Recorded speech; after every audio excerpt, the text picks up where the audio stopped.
வணக்கம். இன்னைக்கு நம்ம இந்த ஒரு வீடியோவில் எதை பற்றி பார்க்க போகிறோம் அப்படின்னு பார்த்தீங்கன்னா, நகைக்கடன் தள்ளுபடி. தமிழகத்தில் நகைக்கடன் தள்ளுபடி யாருக்கு வழங்க போகிறாங்க, யாரெல்லாம் அந்த நகைக்கடன் தள்ளுபடியை பெற தகுதியான நபர்கள் யார் யார், இதை பற்றின ஒரு முழுமையான விளக்கத்தை தான் இந்த ஒரு வீடியோவின் வாயிலாக இப்பொழுது நாம் பார்க்க இருக்கோங்க.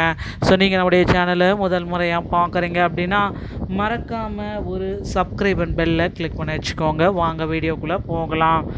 நகைக்கடன் தள்ளுபடி யாருக்கு எவ்வளவு வழங்க இருக்காங்க, யாரெல்லாம் இந்த நகைக்கடன் தள்ளுபடியை வாங்கிறதுக்கு ரெடியாக இருக்கவங்க யார், ஸோ இதை எல்லாமே இந்த ஒரு வீடியோவின் வாயிலாக நம்ம கிளியராக பார்க்க போகிறோம் மக்களே. ஸோ கண்டிப்பாக பார்த்திங்கன்னா வீடியோவை ஸ்கிப் பண்ணாமல் பாருங்கள். ஏன்னா நிறைய பேர்த்துக்கு பார்த்திங்கன்னா முதல்வர் விஜய் அவர்கள் நகைக்கடன் தள்ளுபடி அப்படின்ற அறிவிப்பே தேர்தல் வாக்குறுதியில் வெளியிடல, எப்படி தள்ளுபடி பண்ண போகிறாரு, ஏன் இந்த மாதிரி நீங்கள் இப்படி சொல்கிறீங்க அப்படின்னு நிறைய நபர்கள் கேட்கலாம். ஸோ அவர்களுக்கு எல்லாத்துக்குமே ஒரு பதில் இந்த ஒரு வீடியோவில் கண்டிப்பாக இருக்கும். முதலமைச்சர் விஜய் அவர்கள் தமிழகத்தில் நகைக்கடன் தள்ளுபடி அப்படி பண்ணுறதுக்கு சில முக்கியமான முடிவுகளை எடுக்கிறதுக்கு ரெடியாக இருக்காருங்க. மக்கள் அனைவருமே வெயிட் பண்ணிட்டு இருக்காங்க, இந்த நகைக்கடன் தள்ளுபடி எப்போ அறிவிப்பாங்க, எப்பொழுது முதல்வர் விஜய் அவர்கள் நகைக்கடன் தள்ளுபடியை மக்களுக்கு வழங்க இருக்காரு அப்படின்ட்டு ஒவ்வொரு நாளுமே அனைத்து மக்களுமே எதிர்பார்த்துட்டே இருக்காங்க. ஏன்னா தேர்தல் வாக்குறுதிகளை அறிவிக்கலை. ஸோ இருந்தாலும் மக்களுக்காக பார்த்திங்கன்னா முதல்வர் விஜய் அவர்கள் கண்டிப்பாக நிச்சயமாக 100% அவர் பார்த்திங்கன்னா நகைக்கடன் தள்ளுபடி அப்படின்ற அறிவிப்பை வெளியிட போகிறார். ஏன்னா கடந்த ஆட்சிகளில் பார்த்திங்கன்னா அந்த நகைக்கடன் தள்ளுபடி மக்களிடையே பெரும் பேசு பொருளாக பேசப்பட்டது குறிப்பிடத்தக்க ஒரு விஷயம் மக்களே. அதனால் இந்த நகைக்கடன் தள்ளுபடி அப்படின்றத கண்டிப்பாக தமிழக வெற்றி கழகத்தின் தலைவர் விஜய் கூட்டுறவு வங்கிகளில் 5 சவரன் வரையிலான நகைக்கடன்களை தள்ளுபடி செய்வதற்கான ஒரு பட்டியலை வெளியிட போகிறாருங்க.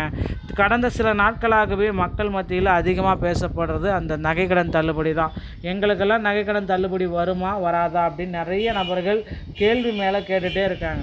ஸோ எல்லாத்துக்குமே பார்த்திங்கன்னா முதல்வர் விஜய் அவர்கள் வரக்கூடிய ஆகஸ்ட் 5ஆம் தேதியில் தமிழக பட்ஜெட்டில் தாக்கல் செய்கிறப்ப நகைக்கடன் தள்ளுபடி அப்படின்ற அறிவிப்பை வெளியிட ரெடியாக இருக்கார்.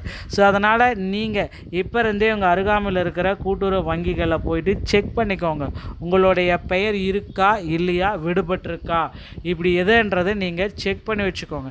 ஸோ கண்டிப்பாக அந்த நகைக்கடன் தள்ளுபடி அப்படின்றத முதல்வர் விஜய் அவர்கள் 100% வெளியிட போகிறார். அதற்கு இப்போந்தே உங்களை தயார் நிலையில் தயார்படுத்தி கொள்ளுங்கள்.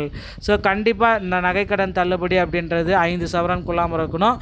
அது மட்டுமே கிடையாது, அரசு ஊழியராக இருந்தீங்க அப்படின்னா அந்த நகைக்கடன் தள்ளுபடி கிடையாது. கூட்டுறவுத்துறை ஊழியர்கள் மற்றும் அவர்தம் குடும்ப உறுப்பினர்களுக்கு இந்த நகைக்கடன் தள்ளுபடி அப்படின்ற அறிவிப்பை முதல்வர் விஜய் அவர்கள் 100% வெளியிடவே மாட்டாருங்க. அது அக்செப்டபிளே கிடையாது, அவங்களுக்கு ஏற்றுக்கொள்ளப்பட மாட்டாது அப்படின்றது சொல்கிறாருங்க. ஸோ கண்டிப்பாக முதல்வர் விஜய் அவர்கள் நகைக்கடன் தள்ளுபடிக்கு உண்டான பட்டியலை ரெடி பண்ண சொல்லியிருக்காங்க அதிகாரிகளுக்கு. எவ்வளோ பேருக்கு பார்த்திங்கன்னா அந்த நகைக்கடன் தள்ளுபடி கிடைக்கும், யாரெல்லாம் அந்த நகைக்கடன் தள்ளுபடி பெறத்துக்கு வாய்ப்பு இருக்குது. சமீபத்தில் இந்த பயிர்க்கடன் தள்ளுபடி செஞ்சார் பார்த்திங்களா, 75,000 வரைக்கும். அதே போல் நகைக்கடன் தள்ளுபடியை வங்கிகளுக்கு ஒரு புதிய உத்தரவை பிறப்பிக்க முதல்வர் விஜய் அவர்கள் ரெடியாக இருக்காருங்க. ஸோ கண்டிப்பாக இதில் ஒரு புதிய உத்தரவு நகைக்கடன் தள்ளுபடியில் இருக்கும் அப்படின்றத நம்ம நிச்சயமாக எதிர்பார்க்கலாம். ஸோ நீங்கள் இந்த ஒரு வீடியோவின் வாயிலாக தெரிஞ்சுக்கிறது என்ன அப்படின்னா, நகைக்கடன் தள்ளுபடியினை குறித்த முக்கியமான தகவல்களை தான் நீங்கள் இப்போதைக்கு தெரிஞ்சுக்கிறீங்க. தமிழக பட்ஜெட்டில் நகைக்கடன் தள்ளுபடியை குறித்த ஒரு மகிழ்ச்சியான அறிவிப்பை முதல்வர் விஜய் அவர்கள் வெளியிடுவார் அப்படின்ட்டு எதிர்பார்க்கலாம். இந்த தகவல் உங்களுக்கு பிடித்திருந்தால் நீங்கள் நம்முடைய சேனலை சப்ஸ்கிரைப் அண்ட் பெல்லை கிளிக் பண்ணி வச்சுக்கோங்க.